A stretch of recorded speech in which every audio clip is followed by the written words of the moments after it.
April 10ஆம் தேதி release ஆக வேண்டிய நம்ம தனுஷோட இட்லி கடை படம் இந்த வருஷம் அக்டோபர் 1ஆம் தேதி ரிலீஸ் பண்ண போறாங்க. சோ நம்ம தல அஜித்தோட குட் பேட் அக்லி படத்துக்கு பயந்துட்டு தான் இத்தனை நாள் தள்ளி போட்டிருக்காங்கன்னு சோஷியல் மீடியால நிறைய பேர் பேசிக்கிட்டு இருக்காங்க. அது எந்த அளவுக்கு உண்மை அப்படிங்கறத மொத்தமா இன்னைக்கான அப்டேட்ஸ்ல பாப்போம். சோ வாங்க வீடியோக்குள்ள போயிடலாம். கேரளாவுல நம்ம மோகன்லால் நடிச்சு 2019ல ரிலீஸ் ஆன லூசிஃபர் படம் ஒரு மிகப்பெரிய ஹிட் கொடுத்துச்சு. இதனாலே அதோட செகண்ட் பார்ட்டை எம்புரான் 2 அப்படிங்கிற மாதிரி இப்ப ரிலீஸ் பண்ணிருக்காங்க.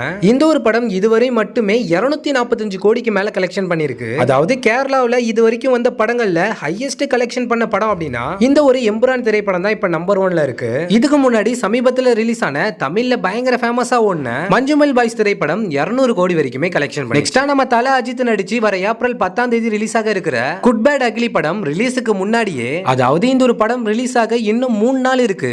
ஆனா அதுக்குள்ளேயே இந்த ஒரு படத்துக்கான ப்ரீ ரிலீஸ் புக்கிங் எவ்வளவு பண்ணிருக்காங்கன்னா கிட்டத்தட்ட 10 கோடி வரைக்கும் கலெக்ஷன் பண்ணிருக்காங்க படம் ரிலீஸுக்கு முன்னாடியே. அது மட்டும் இல்லாம இந்த ஒரு படத்துல நடிக்க நம்ம தல அஜித்துக்கு சம்பளம் எவ்வளவு தெரியுமா? ஆதிக் ரவிச்சந்திரன் டைரக்ஷன் பண்ற இந்த ஒரு படத்துக்கு நம்ம தல அஜித் 110 கோடி வரைக்கும் சம்பளம் வாங்க போறாராம். அது மட்டும் இல்லாம இந்த ஒரு படத்தோட தேரியுமே இப்ப பயங்கர வைரலா போயிட்டு இருக்கு. நான் ஏற்கனவே சொன்ன மாதிரி இந்த ஒரு படத்துல ஒரு முக்கியமான நடிகர் ஒரு கேமியோ ரோல் பண்ணிருக்காராம். சோ நிறைய பேர் நம்ம எஸ்.ஜே. சூர்யா தான் அந்த ஒரு கேமியோ ரோல் பண்ணிருக்காரு அப்படிங்கிற மாதிரி அப்டேட் வந்துகிட்டு இருக்கு. பட் இந்த ஒரு படத்துல ஒரு கேரக்டரை நம்ம டைரக்டர் சர்ப்ரைஸா வச்சிருக்காரு. சோ கண்டிப்பா அது கரெக்டா அமைஞ்சிச்சுன்னா நம்ம தல அஜித்தோட குட் பேட் அக்லி படம் 2025ல ஒரு மிகப்பெரிய கலெக்ஷனை பார்க்கலாம். அதாவது முதல் 1000 கோடி திரைப்படமா வரதுக்கு கூட நிறைய வாய்ப்பு இருக்கு. நம்ம சூர்யா நடிச்சுக்கிட்டு இருக்கிற ரெட்ரோ திரைப்படம் வர மே 1ஆம் தேதி ரிலீஸ் ஆக போகுது. இந்த படத்தோட டிஜிட்டல் ரைட்ஸை நெட்ஃபிளிக்ஸ் தான் வாங்கியிருக்கு. சோ 4 லாங்குவேஜ்ல இந்த ஒரு படத்தை நெட்ஃபிளிக்ஸ்ல ரிலீஸ் பண்ண போறாங்க.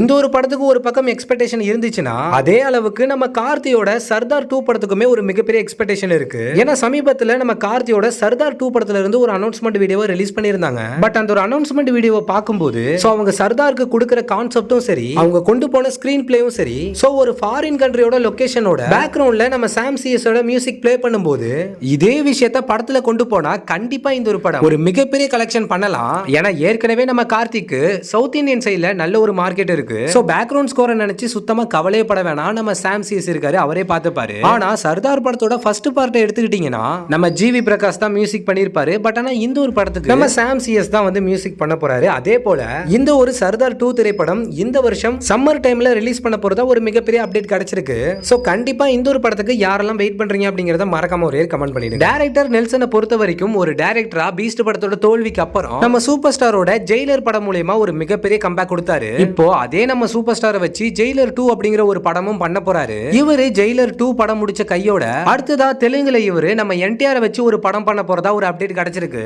ஏற்கனவே வர ஏப்ரல் 10ஆம் தேதி நம்ம தல அஜித்தோட குட் பேட் அக்லி படமும் நம்ம தனுஷோட இட்லி கடை படமும் மோதிராதா தான் இருந்துச்சு. பட் ஆனா இப்போ நம்ம தனுஷோட இட்லி கடை படத்தை அக்டோபர் 1ஆம் தேதி ரிலீஸ் பண்ண போறதா தள்ளி வச்சிருக்காங்க. எதனால அக்டோபர் 1ஆம் தேதி ரிலீஸ் பண்றாங்க? நம்ம தல அஜித்தோட குட் பேட் அக்லி படத்தை பார்த்துட்டு பயந்துட்டாங்க அப்படிங்கிற மாதிரி நிறைய பேர் பேசுறாங்க. பட் ஆனா இட்லி கடை படத்துல இருந்து வந்த அப்டேட் என்னன்னா படத்தோட ஷூட்டிங் ஷெட்யூல் வந்து இன்னும் கொஞ்சம் இருக்கா. இப்ப சமீபத்துல பொள்ளாச்சில நடந்த ஷூட்டிங்ல ஒரு ஃபயர் ஆக்சிடென்ட் நடந்திருக்கான். அந்த ஆக்சிடென்ட்ல நம்ம தனுஷுக்கு சின்ன ஒரு இன்ஜுரி ஆயிருக்கு. அது மட்டும் இல்லாம ஏற்கனவே நம்ம தனுஷ் ஒரு ஹிந்தி படத்துல நடிக்கிறதுக்காக கால் ஷீட் கொடுத்திருந்தாரு. இப்போ அந்த ஒரு படத்துலயுமே நடிச்சாகணும். இப்போ அது மட்டும் இல்லாம இவர் நடிச்ச குபேரன் திரைப்படமும் வர சம்மருக்கு ரிலீஸ் ஆக போகுது. சோ இந்த சமயத்துல இட்லி கடை படத்தை உடனே ரிலீஸ் பண்ணாலும் பிரச்சனை, சம்மர் டைம்ல ரிலீஸ் பண்ணாலும் ஏற்கனவே ஒரு படம் இருக்கு. சோ ஆல்ரெடி ஹிந்தி படத்துல நடிக்க வேண்டிய கால் ஷீட்டையும் முடிச்சிட்டு இப்போ இவர் நடிச்சுக்கிட்டு இருக்க இட்லி கடை படத்தோட ஃபுல் ஷெட்யூலையும் முடிச்சிட்டு கொஞ்சம் பொறுமையா அக்டோபர் 1ஆம் தேதி ரிலீஸ் பண்ண போறதா டீம் சைடு வந்து சொல்லியிருக்காங்க. சோ நம்ம தனுஷோட இட்லி கடை படத்துக்கு யாரெல்லாம் வெயிட் பண்றீங்க அப்படிங்கறத மறக்காம ஒரே கமெண்ட் பண்ணிடுங்க. சோ டோட்டலா இன்னைக்கான அப்டேட்ஸ் இவ்வளவுதான். சோ இதே மாதிரியான சினிமா சம்பந்தப்பட்ட நிறைய அப்டேட் தெரிஞ்சுக்கணும் அப்படின்னா நம்ம சேனலை மறந்துடாம சப்ஸ்கிரைப் பண்ணி வச்சுக்கோங்க.